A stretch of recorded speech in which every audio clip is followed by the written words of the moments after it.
beautiful. Yeah. Is it a scary show? It is a scary show, but a lot of folks like these folks that can like that. Before he was Hollywood's legendary rifleman, Chuck Connors was a Brooklyn kid with dreams of making it big. From the baseball diamond to the basketball court, he was a born athlete. But fate had bigger plans. A chance encounter on the field launched him into the spotlight, where he became one of television's most iconic Western heroes. Yet behind the camera, Connors lived a life just as dramatic as any script. His secret role in Cold War diplomacy put him face to face with Soviet leaders. His personal life, marked by scandal, affairs, and 3 turbulent marriages, nearly cost him everything. Through it all, he never stopped chasing adventure. Whether standing tall as Lucas McCain, breaking records in professional sports, or shocking the world with his political stances, Chuck Connors carved out a legacy that still endures today. But what were the secrets he carried until his final days? This is the untold story of a man who refused to be defined by just one chapter. Kevin Joseph Aloysius Connors was born on April 10, 1921, in Brooklyn, New York. Growing up in a tough, working-class neighborhood during the Great Depression, life was anything but easy. His father, a longshoreman, and his mother, who took on small jobs to make ends meet, worked tirelessly to provide for their family. The struggles of those early years taught young Kevin resilience, determination, and a love for competition. From an early age, he was drawn to sports. Whether it was baseball, basketball, football, or track, he had a natural ability that set him apart. Spending countless hours at the Bay Ridge Boys Club, he honed his skills, dreaming of one day playing for the Brooklyn Dodgers. His talent didn't go unnoticed. By the time he was 14, scouts had already taken interest, and he earned an athletic scholarship to Adelphi Academy, a private high school in Brooklyn. This was his first real break, a chance to escape the hardships of his upbringing and prove himself on a bigger stage. At Adelphi, he became a standout athlete, excelling in multiple sports. But it was baseball where he truly shined. As a powerful first baseman, his strong arm and quick reflexes made him a valuable player. In 1939, his skills earned him recognition as one of Brooklyn's top high school baseball players. After graduating, Connors was flooded with offers from over 25 colleges, all eager to bring him onto their teams. He ultimately chose Seton Hall University in New Jersey, where he played both baseball and basketball. During his time there, he earned the nickname that would follow him for the rest of his life. While playing first base, he would often call out to his teammates, shouting, "Chuck it to me!" The name stuck, and from that moment on, Kevin Connors became known as Chuck Connors. But just as his athletic career was taking off, World War II changed everything. In 1942, he put his dreams on hold and joined the U.S. Army. Standing at an imposing 6 feet 5 inches, he was assigned to Fort Knox for training. Thanks to his height, strength, and leadership skills, he was soon chosen to be a tank warfare instructor. Later, he was stationed at West Point, where he trained soldiers, including future football stars who would go on to play in national championships. Despite his military service, Connors never strayed too far from sports. Even while serving, he managed to play semi-professional baseball in Brooklyn during his free time. His love for the game never wavered, and as soon as he was honorably discharged in 1946, he wasted no time jumping back into the world of professional sports. That same year, he joined the Boston Celtics during their inaugural season in the Basketball Association of America, the league that would later become the NBA. Playing as a forward and center, he used his height to his advantage, becoming a strong defensive presence on the court. He played in 49 games that season, averaging 4.5 points per game. His best performance came on December 13, 1946, when he scored 15 points in a tight win against the Providence Steamrollers. However, Connors knew that basketball wasn't his true calling. In February 1947, after just a few months with the Celtics, he made a bold decision. He walked away from professional basketball to pursue his real passion: baseball. His chance came in 1949, when he signed with the Brooklyn Dodgers. It was a dream come true, but his time with the team was short-lived. On May 1, 1949, he played his first and only game for the Dodgers. It was a moment he had worked his whole life for, but things didn't go as planned. Stepping up to the plate, he hit into a double play, and the team lost the game. It was a disappointing debut, but Connors didn't let it shake him. Determined to prove himself, he continued playing in the minor leagues, working tirelessly to improve his game. He spent time with teams like the Montreal Royals, steadily climbing the ranks. Finally, in 1951, he got another shot at the major leagues, this time with the Chicago Cubs. That season, he played in 66 games and had some incredible moments. On July 18, 1951, he hit his first major league home run against the New York Giants. It was a defining moment in his baseball career, a glimpse of the potential that had always been there. Just a month later, on August 26th, he hit another home run, again against the Giants. By the end of the season, he had racked up 48 hits and finished with a respectable 239 batting average. Despite his successes, Connors faced a difficult reality. As much as he loved baseball, he wasn't on track to become a long-term major league player. At 30 years old, he had spent years bouncing between teams, fighting for a permanent spot on a roster. The window for his athletic career was starting to close, but fate had something unexpected in store for him, something that would change the course of his life forever. In 1952, while playing for the Los Angeles Angels, a minor league team, Connors had no idea that a seemingly ordinary game would mark the beginning of a new chapter. That day, he stepped up to the plate and sent the ball soaring out of the park, hitting a home run that caught the attention of one very important spectator, Billy Gordon, a casting director for MGM Studios. Gordon wasn't just impressed by Connors' athletic abilities. His towering frame, rugged good looks, and undeniable presence made him look like he had just stepped off the set of a Western.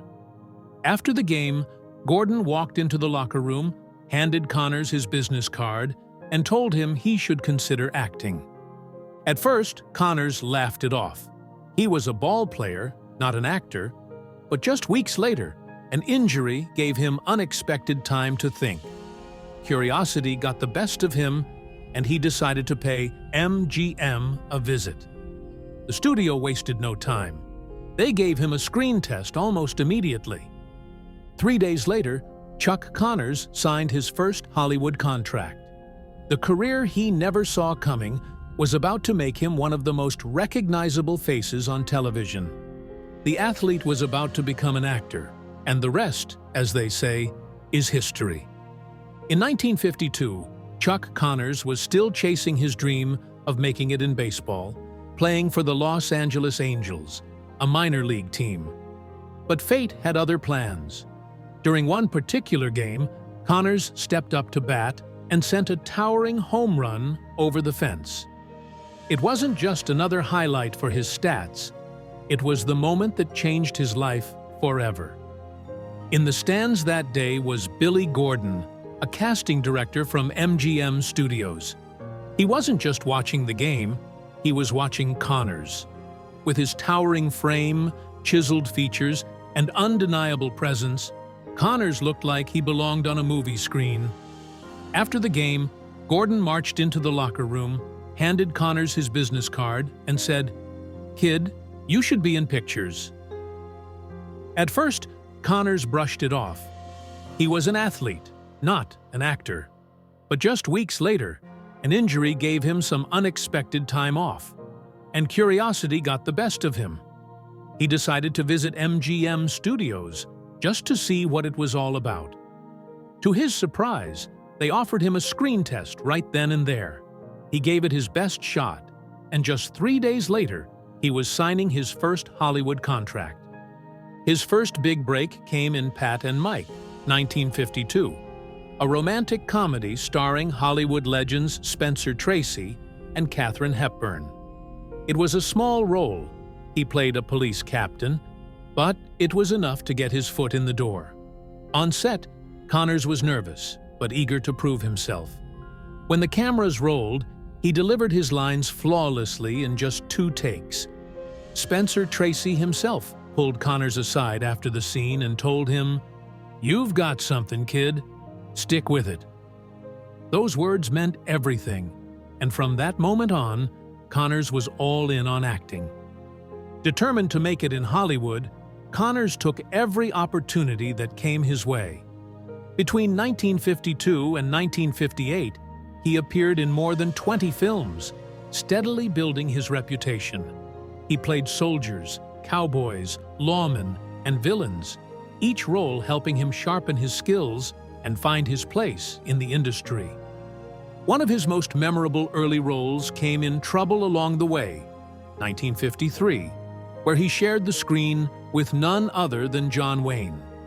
Acting alongside a Hollywood icon was intimidating, but Connors held his own, proving that he could stand toe-to-toe with the best. But it was Old Yeller, 1957, that truly put him on the map. In the beloved Disney classic, Connors played Bern Sanderson, a rugged rancher who shows up to reclaim the stray dog that has won over a young boy's heart. The film was a massive success, and audiences took notice of Connors' natural screen presence. More importantly, so did television producers. His next big role came in The Big Country, 1958, an epic Western starring Gregory Peck and Charlton Heston. The film was a major hit, and Connors' performance as a tough-as-nails cowboy only added to his growing reputation as a strong, commanding presence on screen. While he was finding steady work in movies, television was quickly becoming the next big thing, and Connors knew that was where his future could be. What he didn't know was that the biggest role of his career was right around the corner. In 1957, producers searching for the lead in a new Western drama called The Rifleman saw Old Yeller, and immediately thought Connors would be the perfect fit. The show's creators wanted someone who could play both a rugged cowboy and a devoted father, and Connors had just the right mix of toughness and warmth. At first, Connors wasn't interested. The pay they offered was significantly less than what he was making doing films, and he was hesitant to commit to a weekly television series. But the producers were determined to get him on board. They sweetened the deal, offering him not only a bigger salary, but also something unheard of at the time: 5% ownership of the show. That was enough to convince Connors to take a chance. He wasn't just stepping into a leading role, he was about to make television history. Little did he know, The Rifleman would turn him into a household name, redefine the Western genre, and leave a lasting legacy that would endure for generations to come. On September 30th, 1958, The Rifleman made its television debut, and it was an instant sensation. More than 14 million viewers tuned in to watch the first episode, captivated by a show that was unlike anything else on TV. It had all the action and excitement of a classic Western, but at its heart, it was something deeper. A story about family, responsibility, and doing the right thing. At the center of it all was Lucas McCain, played by Chuck Connors. He wasn't just another gunslinger, he was a widowed father raising his young son Mark on the rugged frontier. This was the first time a major television show had focused on a single father, and audiences connected with the idea immediately. The father-son relationship between Lucas and Mark felt authentic, raw, and deeply emotional. It wasn't just about shootouts and outlaws. It was about life, morality, and the struggles of being a parent. Then there was the rifle, a character in its own right.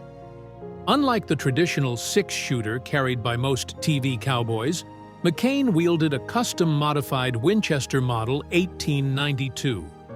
Its oversized loop lever allowed Connors to perform a rapid-fire spinning trick, making it one of the most recognizable weapons in television history. That unique move became a defining visual of the series, shown in the opening credits and copied by kids across America. The combination of family drama and thrilling action was revolutionary. It wasn't just a Western, it was a show that resonated with real people. Letters poured in from single fathers who saw themselves in Lucas McCain, thanking Connors for portraying their struggles with dignity and respect. One letter simply read, "You've given me hope. Thank you." But The Rifleman wasn't just a show Connors acted in. He played a major role behind the scenes as well. By the second season, he was sitting in on writers' meetings, offering suggestions to make the dialogue and stories feel more authentic. He wanted McCain to sound like a real rancher of the time, so he made sure the language reflected that, tweaking scripts to include old-fashioned slang and speech patterns. Connors also pushed for deeper, more meaningful stories. He didn't want McCain to be an untouchable hero, he wanted him to be human, flawed, and relatable. In one groundbreaking episode, McCain accidentally shoots an innocent man. It was a controversial storyline, but Connors fought to keep it because he believed it was important to show the real weight of carrying a gun. His insistence on adding layers to the character helped elevate the Rifleman beyond standard Western fare. He also had a keen eye for talent. Throughout the series, Connors helped cast young, up-and-coming actors, one of whom was Dennis Hopper, who appeared in the pilot episode before going on to become a Hollywood icon. Connors believed in giving new talent a chance, just like he had been given a chance years earlier. All of these elements combined to make The Rifleman one of the most successful TV shows of its time. It quickly climbed the ratings, becoming the fourth highest-rated show in its debut season. Fans couldn't get enough of Lucas McCain's lightning-fast rifle tricks, the emotional father-son moments, and the moral dilemmas that set it apart from other Westerns. And with popularity came merchandise, lots of it.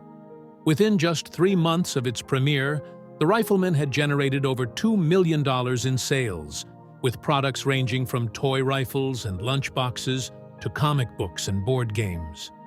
The show became a brand, cementing itself in pop culture history. Even decades after it went off the air in 1963, The Rifleman never faded away. The series continued to air in syndication, finding new generations of fans. A 2018 survey from MeTV showed that it remained a fan favorite among viewers aged 55 and older, proving that its themes of family, justice, and resilience still resonated long after the final episode aired. For Chuck Connors, The Rifleman was more than just a job. It was his legacy. It wasn't just another Western. It was a show that redefined the genre, proving that action and storytelling could go hand in hand. And for millions of fans, Lucas McCain wasn't just a fictional character. He was a father figure, a hero, and a symbol of strength in the face of adversity. After The Rifleman ended in 1963, Chuck Connors faced an unexpected challenge. He had become too iconic. Hollywood no longer saw him as an actor who could take on diverse roles. To them, he would always be Lucas McCain. Over the next 2 years, he turned down 8 different Western TV roles, trying to break free from typecasting. He experimented with dramas, comedies, and even contemporary roles. But no matter what he did, audiences still saw him as the rugged frontier hero with the lightning-fast rifle. Determined to prove he had more to offer, Connors took on roles that challenged his tough guy image.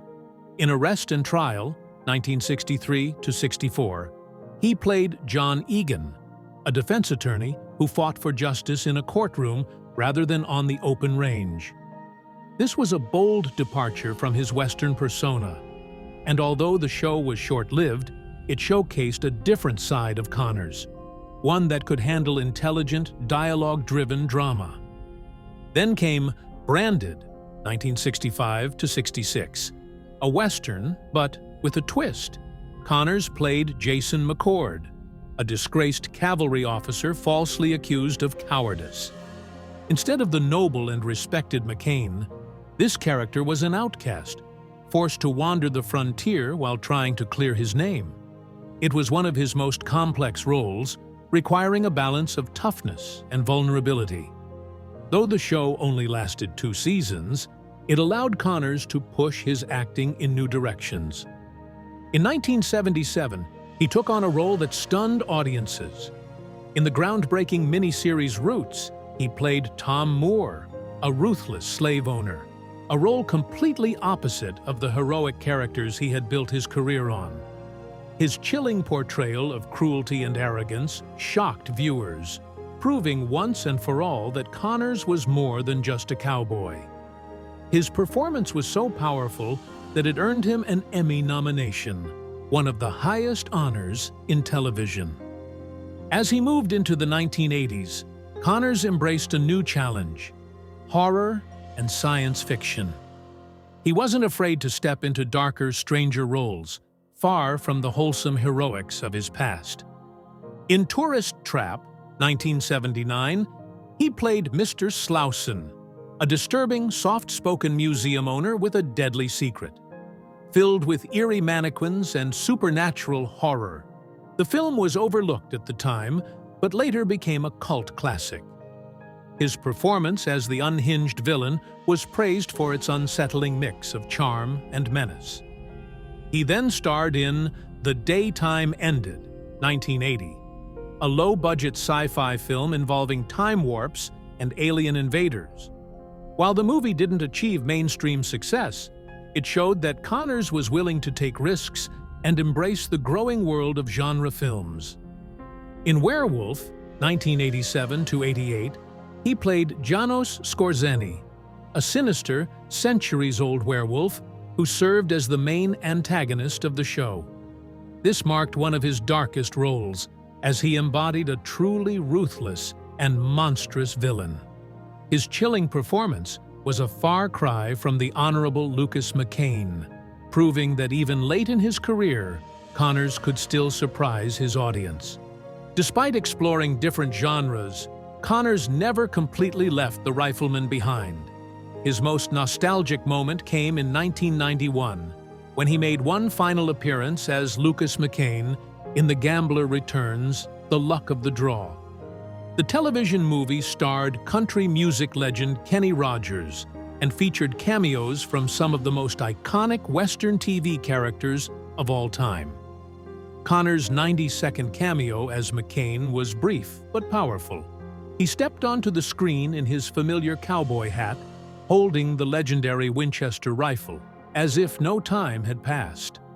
The moment sent a wave of emotion through longtime fans, many of whom had grown up watching The Rifleman. It was a final farewell to the role that had defined him, a tribute to the character that made him a household name. Though Chuck Connors spent decades fighting against typecasting, he ultimately embraced the legacy of The Rifleman. He had played cowboys, villains, lawyers, and even monsters, but to millions of fans, he would always be Lucas McCain, the sharp-shooting, justice-seeking father who won America's heart. Behind the camera, Chuck Connors' personal life was as dramatic as any Hollywood script. His career may have defined him to the public, but behind closed doors, his relationships were often turbulent, filled with passion, conflict, and scandal. His first marriage was to Elizabeth Betty Riddell, a Canadian model he met in 1948 while playing for the Montreal Royals. They fell in love quickly, marrying the same year. Together, they had 4 sons, and for a time, they appeared to be the perfect family. But as Connors' acting career took off, his time at home became less frequent. Hollywood rumors began swirling about his infidelities, and by 1961, Betty had reached her breaking point. When she discovered he had been involved with another actress, she filed for divorce. Though they kept things civil in public, behind the scenes, their split was bitter, with Betty reportedly threatening to expose his affairs unless he met her divorce terms. Connors remarried in 1963, this time to Kamala Devi, an Indian-born actress he had met on the set of Geronimo. Their relationship stood out in Hollywood, as interracial marriages were still rare in the 1960s. They became a power couple, acting alongside each other in multiple projects, including Branded and Cowboy in Africa. But while Kamala wanted Connors to branch out into more sophisticated roles, he remained loyal to his Western image.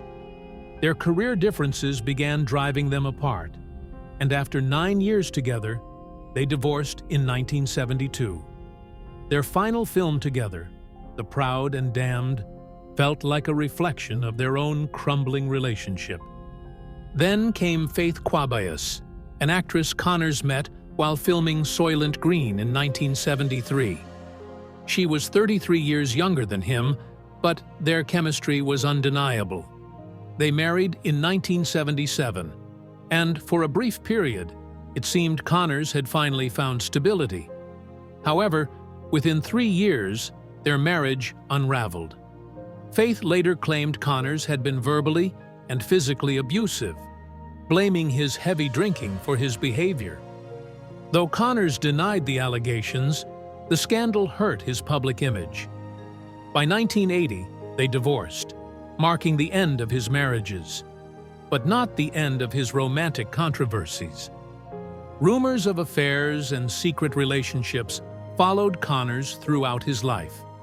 Some claimed he had a long-term affair in the 1960s and even fathered a child outside of his marriages, though this was never confirmed. On Hollywood sets, his flirtatious nature was well known, with actress Joan Crawford once commenting that Connors could charm the birds from the trees, but never stay loyal to one branch.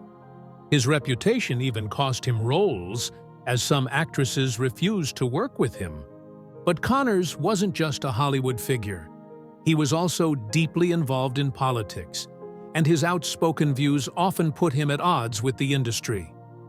During the Vietnam War, when many in Hollywood protested U.S. involvement, Connors took a firm pro-war stance. He publicly supported the troops, marched in pro-military parades, and openly backed Republican candidates. In 1964, he campaigned for Barry Goldwater, a move that alienated him from much of liberal Hollywood. He even turned down roles rather than compromise his beliefs, saying, "I'd rather lose a job than give up my principles." But one of the most unexpected chapters of Connors' life came in 1973, when he found himself in the middle of Cold War diplomacy. That year, Leonid Brezhnev, the leader of the Soviet Union, made an official visit to Washington, D.C. To everyone's surprise, Brezhnev had only one personal request. He wanted to meet Chuck Connors. The Rifleman had become one of the few American TV shows allowed on Soviet television, and Brezhnev was an enormous fan. The meeting was nothing short of surreal. Connors presented Brezhnev with a pair of custom-engraved Colt revolvers, which the Soviet leader gleefully accepted. The two shared drinks, laughed, and even engaged in a playful mock gun duel inside the Kremlin. What started as a simple fan meeting turned into something much bigger. Connors became an unofficial cultural ambassador between the U.S. and the Soviet Union. Later that year, Brezhnev invited Connors to Moscow, where he was treated like a national hero. Fans mobbed him in the streets, eager to get an autograph from the man they had only seen on black-and-white television screens. During his stay, Connors filmed a documentary called Peace and Friendship, where he met with everyday Soviet citizens and emphasized that Americans and Soviets had more in common than they thought. The film was broadcast across the USSR, reaching millions of viewers. For Connors, the experience was eye-opening. While he remained staunchly patriotic, he saw firsthand how powerful entertainment could be in bridging political divides. He later said, "If two world leaders can bond over a cowboy show, maybe there's hope for the rest of us." But despite his political involvement, his Hollywood career never fully recovered. His conservative views, combined with the scandals surrounding his personal life, kept him on the outskirts of mainstream projects. Yet, he never seemed to regret any of it. Whether he was winning over Soviet leaders, standing by his political beliefs, or living a personal life filled with controversy, Chuck Connors was never one to follow the rules. He lived life on his terms, flawed, fearless, and unforgettable. In the final years of his life, Chuck Connors remained active, making public appearances and embracing the legacy he had built. But behind the scenes, his health was rapidly deteriorating. A lifelong smoker, Connors had developed a habit of smoking 3 packs of cigarettes a day, a decision that would ultimately seal his fate. In 1992, doctors delivered the devastating news: lung cancer. Even for a man who had always been larger than life, this was a battle he couldn't fight with strength or determination alone. Though he initially kept his diagnosis private, by late that year, his condition had worsened significantly. He was hospitalized at Cedars-Sinai Medical Center in Los Angeles, suffering from complications of both cancer and pneumonia. The disease had taken a heavy toll, and after a 13-day fight, Chuck Connors passed away on November 10, 1992, at the age of 71. News of his death sent shockwaves through the entertainment world. Fans, co-stars, and athletes alike mourned the loss of a man who had left an undeniable mark on sports, television, and film. Tributes poured in from those who had worked with him and those who had grown up watching him. Reminders that his impact stretched far beyond Hollywood. Though Connors was best known for The Rifleman, his achievements extended far beyond television.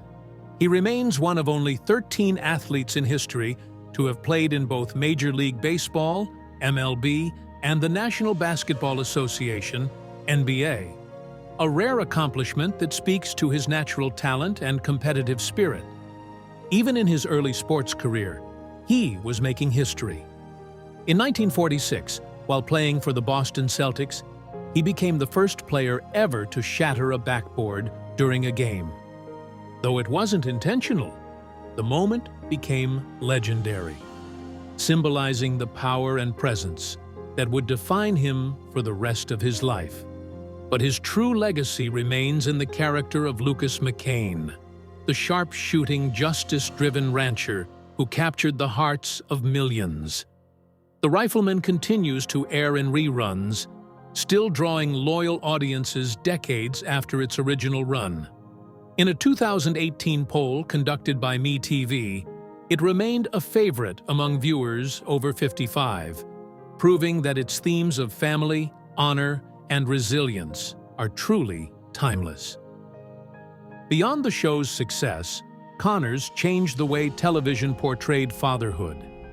At a time when most family shows featured a traditional 2-parent household, The Rifleman broke the mold, showing the challenges and triumphs of a single father raising a son alone.